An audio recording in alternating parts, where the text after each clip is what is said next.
ভারতে প্রায় সর্বত্রই সারা বছর যে মাছগুলি পাওয়া যায় তার মধ্যে অন্যতম হলো কাতলা মাছ। যে কোনো অনুষ্ঠানে যদি অন্তত একটা মাছের পদ থাকে তাহলে কাতলা মাছকেই সাদরে গ্রহণ করা হয়, কারণ এটা সহজপ্রাচ্য এবং 8 থেকে 80 সকলের কাছে গ্রহণযোগ্য একটি মাছ। রোজকারের খাদ্য তালিকায় এই মাছ সর্বদাই অগ্রণী ভূমিকা পালন করে। দক্ষিণ এশিয়ার মূলত ভারত, বাংলাদেশ, মায়ানমার, নেপাল ও পাকিস্তানে এই মাছ প্রচুর পরিমাণে পাওয়া যায়।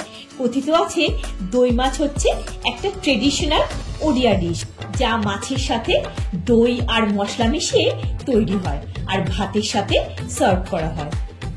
তবে বাঙালিও কম যায় না। ঠাকুর বাড়ি থেকে জমিদার বাড়ি সর্বত্রই সাবেকি রান্নায় দই কাতলা খুবই জনপ্রিয় একটা পদ, যা ভাত ছাড়াও পোলাওয়ের সাথে দারুণ জমে। নমস্কার বন্ধুরা, আমি সূচনা। আমার চ্যানেল সূচনার দিনলিপি ও রান্নাঘরে আপনাদের সকলকে স্বাগত জানাই, যেখানে দেশ বিদেশের নানা রকম রান্না ও বেড়ানো সংক্রান্ত তথ্য আপনারা জানতে পারবেন। দই কাতলা বানানোর জন্য 4 পিস কাতলা মাছের পেটি ভালো করে ধুয়ে জল ঝরিয়ে রেখেছি। আপনারা যে কোনো পিস দিয়ে করতে পারেন। আর টক দই তো লাগবেই। পরিমাণ মতো হলুদ, নুন আর 1.5 টেবিল চামচ সর্ষের তেল দিয়ে মাছটা ভালো করে ম্যারিনেট করে নিচ্ছি, যাতে মাছটার গায়ে মশলাটা কোট হয়ে যায়। গ্যাসের ফ্লেমটা অন করে একটা কড়া বসিয়ে পরিমাণ মতো সর্ষের তেল দিয়ে দিলাম। তেলটা গরম হলে স্পেস অনুযায়ী 2টো মাছ দিয়ে দিলাম। মিডিয়াম টু হাই ফ্লেমে মাছটা ভেজে নেব, যাতে মাছটা নরম হয়ে না যায়। একটা দিক ভাজা হয়ে গেছে, অপর দিকটাও টার্ন করে দিলাম। ফার্স্ট ব্যাচ ভাজা হয়ে গেছে, তুলে নিচ্ছি। এবার বাকি 2টো মাছও দিয়ে দিলাম। একইভাবে এই মাছ দুটো ভেজে তুলে দিলাম। সব মাছ ভাজা হয়ে গেছে। একটা মিক্সিং জারে 2টো ছোট সাইজের পেঁয়াজ, আদা স্লাইস আর 4টে কাঁচা লঙ্কা দিয়ে একটা পেস্ট করে নিচ্ছি।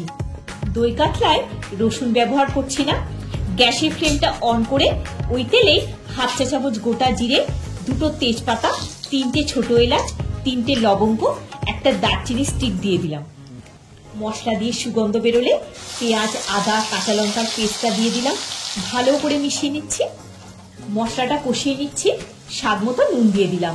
মিক্সিং জারে 2 টেবিল চামচ ভাঙা কাজু, ভেজানো খোসা ছাড়ানো 6টা আলমন্ড, 1 টেবিল চামচ পোস্ত নিয়ে আরো একটা পেস্ট করে নিয়েছি। মশলাটা দিয়ে তেল ছাড়া শুরু হয়ে গেছে। পেঁয়াজের কাঁচা গন্ধটাও চলে গেছে। 1/4 চা চামচ হলুদ গুঁড়ো, 1/2 চা চামচ জিরে গুঁড়ো, 1/2 চা চামচের থেকে একটু কম ধনে গুঁড়ো দিয়ে মিশিয়ে নিলাম। একটা বোলে 2 টেবিল চামচ টক দই আর 1.5 চা চামচ চিনি দিয়ে ফেটিয়ে নিচ্ছি। এই রান্নাটায় লাল লঙ্কা গুঁড়ো বা কাশ্মীরি লঙ্কা গুঁড়ো দেয়া হচ্ছে না।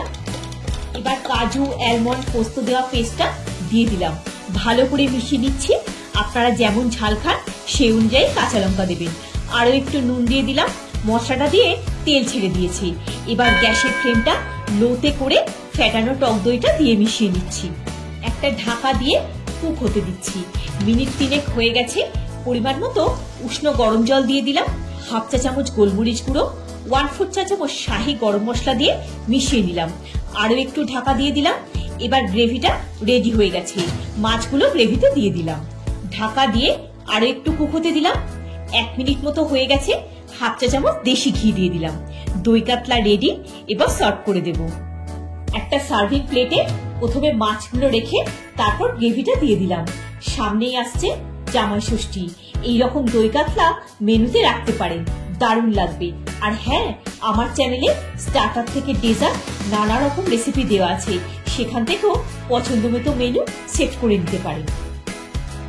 ভিডিওটা যদি ভালো লেগে থাকে একটা লাইক দিয়ে চ্যানেলটা সাবস্ক্রাইব করে পাশে থাকার অনুরোধ রইল। সবাই খুব ভালো থাকবেন, সুস্থ থাকবেন। দেখা হচ্ছে পরের একটি পর্বে। ধন্যবাদ।